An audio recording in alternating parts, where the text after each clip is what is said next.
Well, we're having a conversation on the back of the ban by FIFA. What you've just watched there, that's the documentary. Part of it, this one was for the BBC, produced by Anas Aremeyaw. Anas. In studio is my colleague George Adu Jr. Joining us via phone is a coach, Nana Ajima, is joining us via phone. We're going to travel to Wa in the course of this discussion as well and join our correspondent there, Rafiq Salam, because that's where Wa All Stars is based, and it's owned by Kwasi Nyantakyi. So what happens to the club after the ban? But first, let's appreciate the statements issued by FIFA on Tuesday that gives us what Nyantakyi did and the sanctions that go with it. On your screen there, Kwasi Nyantakyi found guilty of having violated Article 19, conflict of interest, Article 21, bribery and corruption, Article 22, commission. He's also fined 500,000 Swiss francs there. His ban comes into force immediately, and this was issued by FIFA Ethics Committee Adjudicatory Chamber. So, details of what came out from the FIFA statement yesterday. All right, let me say welcome to you, George Adu Jr. And Nanajiman, if you can hear me, good morning to you. Good morning, madam. I can hear you loud and clear. Perhaps I should start with you. Would you say that this punishment is rather too harsh? Well, that's a big one. I don't think so. I think that we are comparing what has been happening to European football leaders. And we know that we don't live in an equitable place. We live in a world where there's lots of prejudice, lots of discrimination, and of course racism. And so what is applicable to our European counterparts is really applicable to us, people of color. And we know this. And I don't think we need to go down that route saying, well, you know, because it's people of color, the ban is more severe than it would be for Platini or whatever. The fact of the matter is we should have never got ourselves in this position in the first place. I think it was imminent that a ban was coming anyway. It was all about the length of time. If it's 15 years, 10 years, 5 years, life, the ban is the ban. The repercussions for us as Ghanaians, the repercussions for us as Africans remains the same. It doesn't change if it's 1 week or 1 month. But coach, if you're banned for life, you're banned for life. You can't do anything related to football, at least not when FIFA is concerned. That's different from being banned for, say, 10 years or even 20 years. Well, I don't take solace in the fact that the ban could be for 10 years or 5 years or 6 years. I've just told you. The repercussions for Ghana, the repercussions for Africa remain the same, whether it's 1 day, 1 week, 1 month, 6 months or a year. It doesn't really matter. I think we've got to overlook the issue of the individual. Of course, I'm sad that he's been banned for life. I'm sad that he's been banned. But the reality of it is that a ban was imminent. I've got to look over and above Kwasi Nyantakyi as the individual, because while he was the president, he did a marvelous job to a certain extent in certain areas, and in certain other areas it wasn't that good. He took us to the pinnacle, but he's also brought us down to the deepest fathoms of wherever. So I think we've got to look at the image of Ghana. We've got to look at the image of Africa. We've had a referee who was banned for life as well. So it's not looking that good for Ghana. It's looking as if when it comes to football, we are so much involved in corrupt practice. We're not involved in best practices. We're involved in corrupt practice. Coach, hang in there. Just hang in there for me. Let me bring George Adu Jr. in the conversation. He's here with me in studio. George, you've been monitoring. You've heard what others have had to say about this. What's the commentary around this ban? General commentary. Some feel it's harsh. Others feel it's just right in its place. And we've got a number of people trying to liken this to what happened to former FIFA president Sepp Blatter and, of course, former UEFA president Michel Platini. But everyone must remember this, that in their situation, they were cleared of all corruption charges. You know, they only had issues with conflict of interest because they had received gifts, which you are not allowed to. And we should understand that this is definitely a new dispensation under FIFA, and they want to get it out there. So if the executive members do not know what is stated right there in the regulations and their statutes, it's a big one. And that's why they're going so hard here. For Kwasi Nyantakyi, I'm not too sure that we've had such evidence on a wild scale like that in football. I'm yet to be, you know, I'm trying to be corrected on that, but this was really evidence over hours. And remember that what we watched here was nothing close to what, you know, Anna submitted to the BBC, I mean to FIFA. So FIFA definitely had watched a whole lot. And that's why they are so here and so loud here and are going so hard here. I think they crapped the whip, and they had to just do that. So do not compare this to Sepp Blatter or Michel Platini, because they were cleared of corruption charges. He wasn't cleared of corruption charges. And if you look at the way they've gone about it, those who had issues with entrapment and all of that, you can see clearly that for FIFA, they are dealing with their ethics and the morals of key executive members and what they expected to do. Or else we might be in Ghana be talking about criminal issues and whether we can find the evidence to take him to court or not. FIFA is dealing with purely with issues. Their ethics, and they've gone down to do this. So I don't think it's harsh anyway. So, Coach Ajiman, purely on ethical grounds, can Kwasi Nyantakyi, from where you sit, fight this and overturn the ban? Can it happen? I don't think so. I don't think so, and I agree a lot with what George said, because he's raised certain points. I think that what we also have to remember from what we saw, and as George says, we only saw the tip of the iceberg. What we saw, it even irked the president of the country, to the point where the president of the country, of the Republic of Ghana, issued orders for the police to arrest Kwasi Nyantakyi. That's how bad it actually is. So I don't think that there's going to be an issue of appealing and overturning. I think that will just drag the issue out furthermore. And what Kwasi really needs is a cessation of everything. He needs closure. And I think this brings closure. And I think he should just leave it at that. I'll come back to you, Coach Ajiman. There are other issues that I want to cross-check, clarify. But let's also go on the phone lines. We're going to WA now. Let's join our colleague Rafiq Salam, who is in WA. That's where WA All Stars is based. So, Rafiq, good morning to you. Tell us how the people of WA have received this news of the ban. The reaction here is mixed. Because people are of the opinion that though they consider that he did something wrong and which is condemnable, but I think that the punishment by FIFA is too harsh. Others are also of the opinion that yes, they did the wrong things against the ethics and rules of FIFA, but I think that the action taken by FIFA shouldn't have penalized at least 5-7 years from football-related activities. What happens to WA Stars? I mean, are the footballers, of course, there's no active football, no competitive football, but have you heard from any of the footballers? At the moment, they are tight-lipped, and also they are shocked about what is happening, and also their fear for their future regarding football in the region, because this is the only premier club in the Upper West region, and a lot of youth looks up to that. And then Nyantakyi, somehow, he may not be the best manager in the Upper West region, but I think that coming up from the region and also having a team that a lot of young footballers would have played in will have really helped the region a lot. But at the moment, I think that somehow their footballing career may be truncated. Rafiq, thank you very much for joining us from WA with that angle. But George, and just on the WA All Stars, you know, they have the problem that Leicester City have. Siridana Prava died. He is the owner of the club, and I think in Leicester's case, they probably have structures to deal with this. Kwasi Nyantakyi is the owner of this club, and he's been funding everything that they've been doing. He cannot remain the owner of the club per his ban, so he must hand over.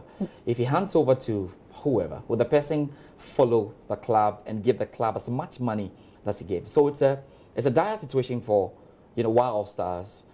Whether Kwasi Nyantakyi will be interested in football again is another one. he would step down definitely as the owner of the club. If he was a director, he would step down, and Wild Stars will have to take it from there. But this is a club who have relied heavily on Kwasi Nyantakyi's, finances, and he's done everything for them, including winning the Ghana Premier League. So I understand when Rafik says that the sad times out there in WA, because it could be the end if they don't get someone who takes over and has the same heart Kwasi Nyantakyi had for this club. So let me ask you, Coach Ajimai, is this the end of Wild Stars? Can't Kwasi Nyantakyi fund the club even if he's not the owner of the club? Can surreptitiously, it can't be made public, of course, because he's been told quite clearly no involvement in any aspect of football at all. But he can fund the club through a third party. Nothing stops that. I'm sure Platini and Blatter, they're still involved in football some way, but you just don't hear their name anymore. So it's not necessarily the end of the club. It doesn't have to be. As Georgia says, he will step down. Well, he stepped down, whether he voluntarily or not. He's not the owner of Wild All Stars, whether he comes out to say it or not. He is no longer the owner of Wild All Stars. And so other people need to take over, and then they need to find a way to run the club in the same way that it was being run before. Of course, the main problem is finance. I don't know what the structures of Wild All Stars is or were, but I would hope that it confirms with the licensing system, the club licensing system that is in place in Ghana anyway. So there should be some structures there. It's not the end for Wild Stars. If the club wants to continue, the people in WA who are disappointed can come together and form a management group and run that club. But Coach, how does this whole Nyantakyi ban affect Ghana football? Well, I think it affects our image greatly. I think it tarnishes our image a lot, and coupled with the fact that the expose itself put to shame so many Ghanaian referees, some of whom have been banned for 10 years, some of whom have been banned for life by the Referees Association of Ghana. It doesn't put us in a very good light at all. We need to redeem our image. And at the moment, we are in that process of redemption, aren't we, with the Normalization Committee, even though things don't seem to be moving as fluently as it should do. But hopefully by the end of a 6 or 8 or 9 month period, we have to come out smelling roses, because the reputation that we had before, the Brazilians of Africa, we're number one here and number one there, all that is diminished. All that has gone. All that is now history. We are at a position where we are at ground zero, where we must start everything all over again. Everybody's hands has got to be clean, and you know how impossible that is.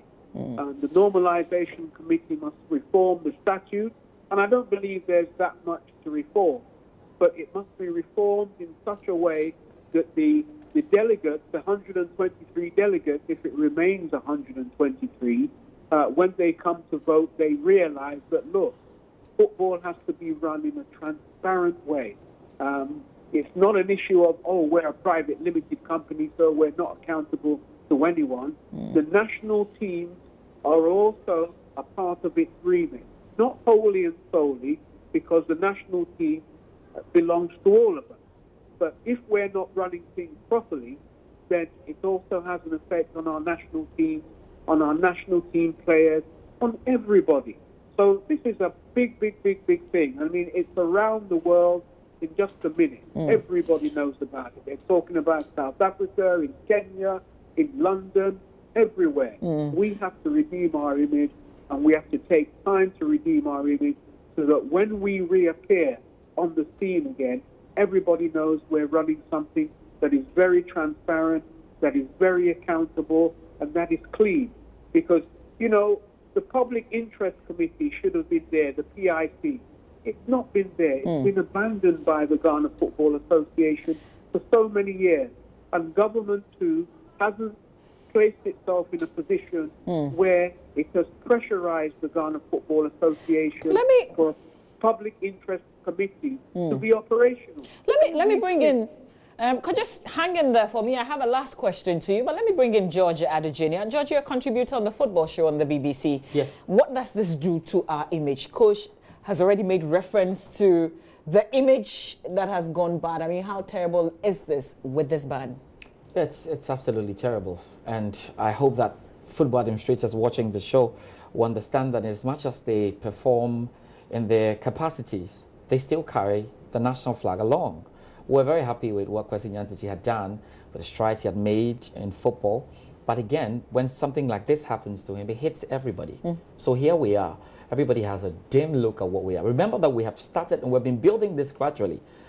From 2014 at the World Cup, we started this. We had a commission of inquiry. We didn't know where it really went to. And then we kept on going on, referees being banned. And now we have our main man falling right from the top, FIFA, down. So we have issues. And we need to really get the confidence back. And we have to show the world that, yes, we've had issues, but we can step back. So I'm happy to see the likes of Tony Bafo leading the way. But we need to make an even powerful statement that we still got good guys around, or we have learned a lot from the situation. And Have we? Because we're looking at and coach, you can step in if you want to, because I'm looking at the normalization committee's first press meeting, and that didn't go well, did it? No, it didn't. I mean, we've got good guys around, but they're not necessarily on the normalization committee. But we've certainly got good guys around. I think that George mentioned Tony Bafo, and I've spoken to Tony Bafo severally, even before things went this bad, about him standing for president of the GFA, because I think he is the perfect person. I think he's the only person at the moment who is so clean, so squeaky clean. There's nothing you can say against him. But he has told me on numerous occasions he's not interested. But that doesn't mean that we don't have other people who are not necessarily equal, but are also competent enough to be the president of the GFA. And we have to remember, being the president, it doesn't stop there, because there are numerous committees, etc., etc. So it's not just one person you need to be squeaky clean. You need everybody to be squeaky clean. All right. I don't think it's over, but there's certainly a lot of work for us to do. Very well. Nana Ajimane, we'll leave it here. Nana Ajimane is a coach. Still in studio, though, is George Adejenia. We want to make a quick dash to the Kutubabi Park. Let's hear from football lovers, speaking to my colleague, Komla Adom. Life ban, $500,000 fine. Is it not too much? That is a good idea. I think the life ban is better for Ghana, because it's going to give a long way to help the country's football. The new people who are coming to head the affairs of the football governing committee in Ghana now, they can get a real picture of how to start and how to progress for a better Ghana. From the look of things, and if you watch the kind of caliber he is, he should be able to pay that money, because he's been in affairs for all this bribery, announced, exposé, this whole didabaro and things. So it is okay. All right. It is okay. Jermaine, when we talk about life ban, it means that his club, WA All Stars, some people say he must either sell the club or give the club to somebody else to run, because he has no business with WA All Stars from now, following the ban. That's how it's supposed to be, because, he was banned in everything about football. So I think, whatever that he decided for his team, it's up to him. But for him to come in the, football, I think he have nothing to come and do in the football. As FIFA ban him. Okay. What happens to the players at WA All Stars? The players who play for the club and the workers there? Oh, maybe we have a lot of teams, so they can go in. Maybe he has a management in his team, so he can push them. He can push them, or maybe he can push them to other teams, because he spoiled Ghana football. Can you imagine Gabon, Gambia, when in football? When in football, but now see Ghana Premiership, Bobo.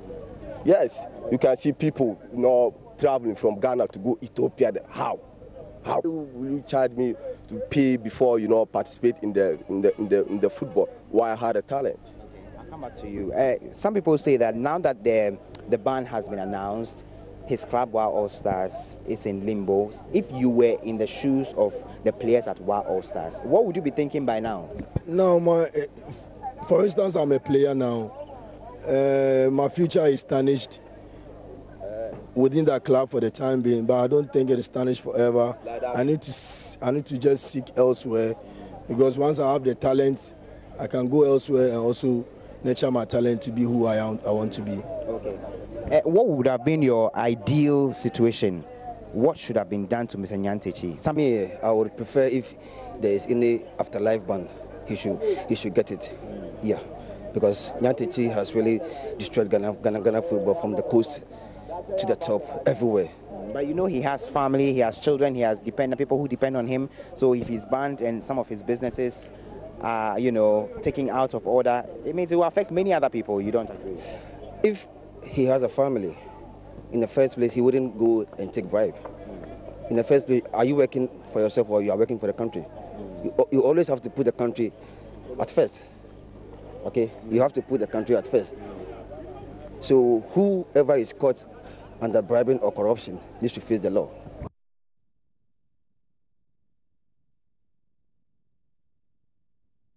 Komla Adum there at the Kotobabi Park. George Adujenia is here, and George, we've said a lot of the times that it's Congress that gives power to the GFA president, and all the talk, the ban, the lessons, whether or not we've learned it, it depends on what Congress does. Yes, and Congress is made of club owners. Club owners elect their representatives, and they're supposed to go out there and have the best constitution, a constitution that makes it difficult for anyone to go around. Good regulations and good statutes. They have to do it. After the normalization committee's work is over, that's to be able to safely do this, and it's over, it comes back to the football people in quotes, and the football people at the Congress. So we need right-thinking heads, very matured heads at Congress, where they will go through every proposal that is made by the normalization committee or by the executive committee, which is very important. In times past, they've gone and passed things with nay, nay, and they have created this whole thing. So yes, Nyantakyi, we say Nyantakyi has been banned and all, but they provided fertile grounds for this to happen. So it's time to go back and have a critical look at those the clubs will be selecting to go for Congress, not just anyone. Because remember, when the normalization committee had a meeting with the clubs, the forum, and they decided they won't go to Africa, no club will be representing Ghana at the CAF Interclub competition. The next morning, we had owners, CEOs of the very clubs who had representatives to agree they won't go, saying that we want to go now. It gives you an indication of the problem. So already we have. Have divisions. Divisions. That's what we need to work on. Premier League, Division 1, Division 2, we need right-thinking heads. And if we can do that, we should be fine. But we've always talked about the fact that Kwasi Nyantakyi was such powerful and he had such huge influence. The fact that he's been banned, does that take away the influence that he had on all these people? It takes away. I mean, those who were scared of being victimized, if they came out to say anything, can now boldly come out to say something. So there's no Kwasi Nyantakyi and everybody's free to speak. We saw that. Clearly, everybody has come out of it. And even those who were close and did not make a comment or a contrary comment to any of the things that he said might suffer when it gets to the elections and all. But at the moment, it's free, open, and everybody should come to the party. And we have to ensure, really, that Congress is cleared of all the problems. And we have good Congress, club owners more interested in everything that's happening, and then we can get this done. George, thank you very much. There's more sports. Just log on to myjoyonline.com. You're still here on News Desk. When we come back, we'll talk about the robbery situation in Tema.